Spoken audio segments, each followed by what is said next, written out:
Next है जी हमारे पास ट्रांसफार्मर। अब ये ट्रांसफार्मर जो है, ट्रांसफार्मर एक ऐसी डिवाइस है जिसको हम इस्तेमाल करते हुए जो हमारे पास जो अल्टरनेटिंग ईएमएफ है उसको हम कम और ज़्यादा कर सकते हैं। अब ट्रांसफार्मर जो है इसका वर्किंग प्रिंसिपल जो है वो है जी हमारे पास म्यूचुअल इंडक्शन। ये म्यूचुअल इंडक्शन के प्रिंसिपल के ऊपर जो है ये काम करता है।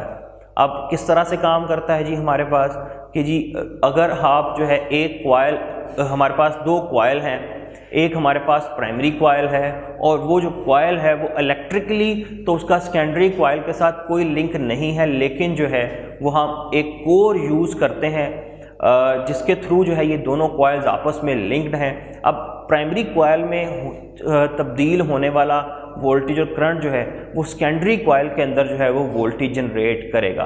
देन हमारे पास ट्रांसफार्मर की इक्वेशन आ जाती है जो कि जी voltage cross secondary coil divided by voltage cross primary coil जो है वो इक्वल होगा number of turns on secondary coil divided by number of turns on primary coil. यानी कि जो वोल्टेज की रेशो है वो हमेशा इक्वल होगी नंबर ऑफ टर्न्स की रेशो के। देन हमारे पास जो ट्रांसफार्मर हैं वो दो किस्म के हैं, स्टेप अप ट्रांसफार्मर और स्टेप डाउन ट्रांसफार्मर्स। अब जो स्टेप अप ट्रांसफार्मर्स हैं उसमें हम जो है प्राइमरी की बजाय सेकेंडरी के ऊपर ज़्यादा वोल्टेज हासिल करना चाहते हैं, तो डेफिनेटली हमारे जो सेकेंडरी के जो नंबर ऑफ टर्न्स हैं वो ज़्यादा होंगे प्राइमरी के लिहाज से। तो ये जो हमारा सिस्टम है, ये जो हमारा ट्रांसफार्मर है, इसे हम स्टेप अप ट्रांसफार्मर कहेंगे। दैन अगर आप स्टेप डाउन ट्रांसफार्मर बनाना चाहते हैं तो उसके लिए हमारे पास जो सेकेंडरी के नंबर ऑफ टर्न्स हैं वो कम होंगे और प्राइमरी के जो है वो नंबर ऑफ टर्न्स जो हैं वो ज़्यादा रखे जाएंगे। आप देख सकते हैं कि यहाँ पे जो हम आपके पास जो कॉइल्स हैं वो आपस में मैग्नेटिक फ्लक्स के थ्रू कनेक्टेड हैं, जो कि कोर ने उन्हें कनेक्ट किया हुआ है। अब ये जो कोर है इसमें इसकी जो कंस्ट्रक्शन है वो भी बहुत ही ज़्यादा अहम है, जिसके ऊपर हमारे ट्रांसफार्मर की एफिशिएंसी जो है वो डिपेंड करेगी कि जी वो किस तरह से काम करेगा। इसके अलावा हमारे ट्रांसफार्मर के जो प्राइमरी सर्किट है उसमें जो हमारे पास करंट है जो है वो IP है और जो सेकेंडरी साइड पे हमारे पास करंट है उसको हमने IS से रिप्रेजेंट किया हुआ है। देन हम जो है अपने हमारा जो आइडियल ट्रांसफार्मर होगा उसके लिए हम हमारे लिए जो इनपुट पावर है वो हमेशा इक्वल होगी आउटपुट पावर से। हम एक रिलेशन बना सकते हैं इनपुट पावर को आउटपुट पावर से इक्वेट करते हुए कि जी हमारे पास जो वोल्टेजेस की रेशो है वो हमेशा करंट की रेशो के इन्वर्स में होगी। यानी कि जहाँ पर वोल्टेज ज़्यादा है वहाँ पर हमारे पास करंट जो है वो कम होगा और जहाँ पर हमारे पास जो है वो करंट ज़्यादा है वहाँ वोल्टेज जो है वो कम होगा। इस प्रिंसिपल को हम अप्लाई करते हैं इलेक्ट्रिसिटी की सप्लाई के लिए। हम जो है वो जहाँ से हमने इलेक्ट्रिसिटी की तरसील करनी होती है हम वहाँ पर यूज़ करते हैं स्टेप अप ट्रांसफार्मर। अब जो स्टेप अप ट्रांसफार्मर है वो लो वोल्टेज को जो है वो हाई वोल्टेज में चेंज करता है। वोल्टेज तो बढ़ जाता है लेकिन करंट जो है वो कम हो जाता है और वो जो हमारे पास कम करंट है उसको हम इलेक्ट्रिक वायर्स के थ्रू जो है वो एक जगह से दूसरी जगह जो है वो सेंड करते हैं। अब क्योंकि करंट कम है इस वजह से जो पावर लॉसेस हैं उन्हें हम रिड्यूस कर सकते हैं। दैन इसके अलावा जो हमारा जो ट्रांसफार्मर है उसमें दो वजूहात की बिना पर पावर जो है वो लॉस हो सकती है। वो जो उसमें से सबसे पहली जो चीज़ है जी वो है हमारे पास एडी करंट्स।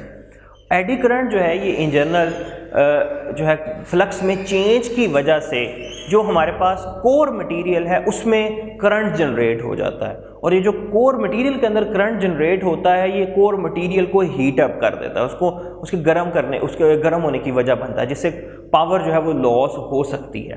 तो अब कोर मटेरियल में करंट को फ्लो करने से रोकने के लिए हम कोर मटेरियल के जो हमारे पास जो स्लाइसिस हैं उनको लैमिनेट कर देते हैं। यानी कि उसमें जो हमारे पास आयरन मटेरियल होता है उसमें हम लैमिनेशन यूज़ करते हैं ताकि जो एडी करंट जो है वो फ्लो ना कर सके।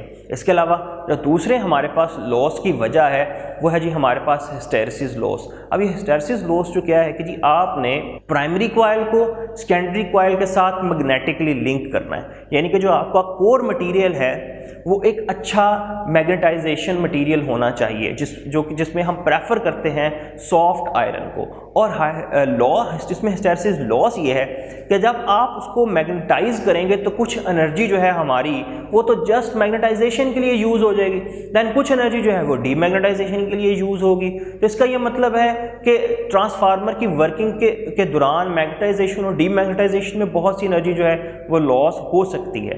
देन हम यूज़ करते हैं इस हिस्टैरिसीस लॉस को कम से कम रखने के लिए हम सॉफ्ट आयरन को यूज़ करते हैं, जो कि एक बहुत अच्छा मैग्नेटिक मटेरियल है, फेरो मैग्नेटिक मटेरियल है, जो कि बहुत जल्दी मैग्नेटाइज भी हो जाता है और उसकी डीमैग्नेटाइजेशन भी जो है वो आसान है। इसके अलावा अपने ट्रांसफार्मर की एफिशिएंसी को बढ़ाने के लिए हम कोशिश ये करते हैं कि हमारे प्राइमरी और सेकेंडरी कॉइल की जो रेजिस्टेंस है वो कम से कम रखी जाए। इसके अलावा जो आपकी जो कोर की जो बनावट है और आपके जो प्राइमरी और सेकेंडरी कॉइल की जो एडजस्टमेंट है वो कुछ इस तरह से की जाती है कि प्राइमरी कॉइल का मैक्सिमम जो फ्लक्स है वो सेकेंडरी कॉइल पे से पास आउट कर सके, यानी कि जो फ्लक्स की कपलिंग है जो प्राइमरी कॉइल और सेकेंडरी कॉइल के दरमियान जो मैग्नेटिक फ्लक्स की प्रोपगेशन है वो बहुत ही ज़्यादा आसान और सिंपल बनाई जाती है, मैक्सिमम बनाई जाती है, ताकि जो है वो दोनों कॉइल्स जो हैं वो आप जो है एक दूसरे के इफेक्ट की वजह से जो है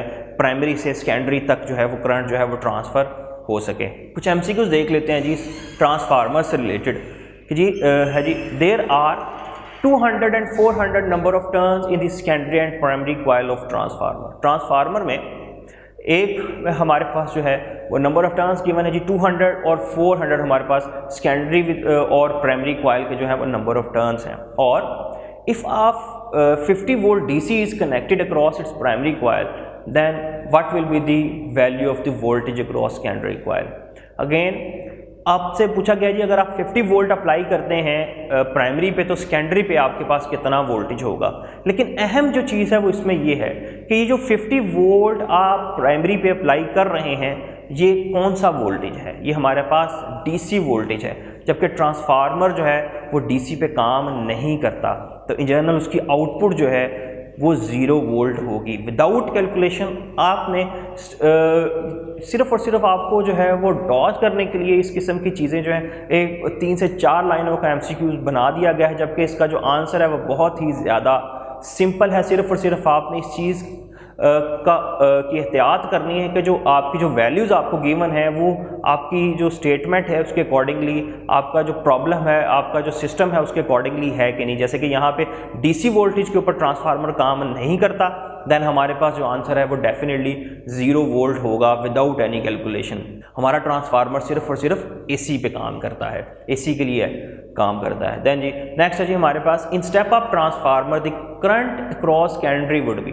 स्टेप अप ट्रांसफार्मर में वोल्टेज जो है वो उसे हम इन्हेंस करते हैं, और अगर वोल्टेज इन्हेंस हो जाएगा तो हमारे पास करंट जो है वहाँ पे जो है वो कम होगा। तो हमारे पास जो सी ऑप्शन जो है वो करेक्ट है कि जी सेकेंडरी जो स्टेप अप ट्रांसफार्मर है उसमें सेकेंडरी साइड पे करंट जो है वो हमेशा कम होगा। Thank you.